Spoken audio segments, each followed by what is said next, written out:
Lionel Messi resmi bergabung ke Paris Saint-Germain pada Agustus lalu. Namun sampai pekan pertama November ini, Messi nggak juga mencetak gol di ajang Liga. Apa yang salah dengan masa-masa awal kapten timnas Argentina tersebut di PSG?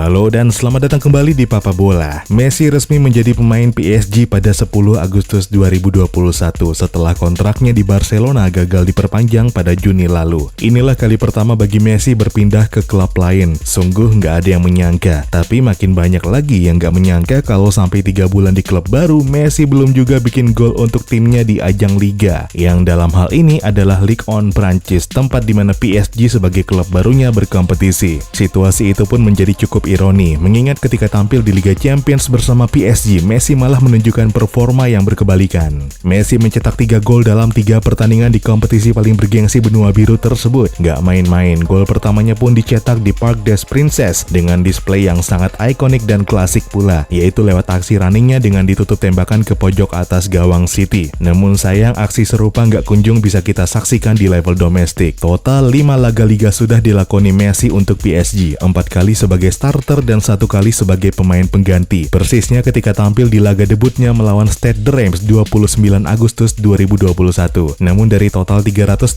menit di lapangan sejauh ini nggak juga 1 gol mampu dilesatkan. Situasi ini tentu begitu di luar dugaan, apalagi berkaca track record Messi selama ini. Sejak 2005-2006 dari usianya masih 18 tahun, Messi hanya sekali perlu waktu lebih dari 8 pertandingan untuk mencetak gol di ajang Liga, yang mana satu-satunya musim tersebut adalah pada 2019-2020.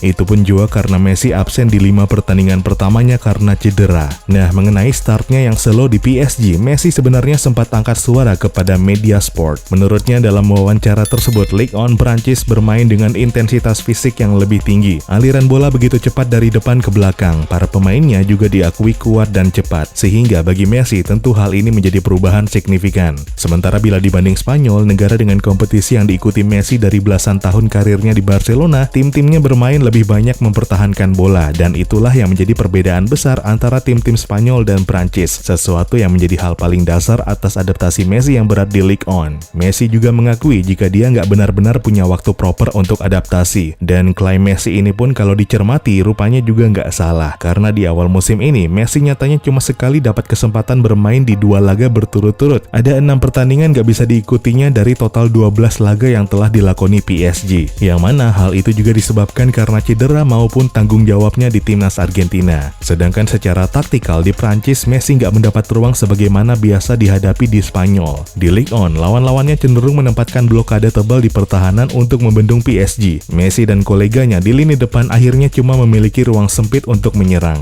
Situasi makin rumit buat Messi karena di PSG posisinya cenderung berubah. Dari tempat favoritnya di tengah, dia bergeser ke kanan dengan skema 4-3-3, mengapit Kylian Mbappe di tengah bersama Neymar. Sistem ini memang menjadikan Messi bukan sebagai target utama dari bek-bek lawan untuk dihentikan. Tapi di sisi lain, skema ini juga membuat Messi nggak menjadi titik fokus untuk menerima suplai bola dari rekan-rekan setimnya. Persoalan itu pun akhirnya tergambar secara statistik, di mana rata-rata sentuhan Messi di laga-laga Ligue 1 hampir 40% lebih sedikit dari rata-ratanya di La Liga bersama Barcelona musim lalu. Penurunan juga sebenarnya terjadi untuk urusan tembakan dan peluang, meskipun juga nggak turun parah. Tapi tetap saja, ini juga jadi gambaran kalau Messi nggak lagi dapat peran sebagai protagonis dalam timnya. Selain itu, ada argumen menyebut jika Messi adalah korban dari nggak jelasnya identitas permainan PSG di bawah Pochettino. Sejak awal musim, PSG cenderung bermain bebas dan sangat berharap kemampuan individu pemainnya, yang akhirnya bukan cuma Messi, pemain baru yang sulit beradaptasi. Rekrutan anyar macam Georginio Wijnaldum juga masih nggak nyetel sampai sekarang.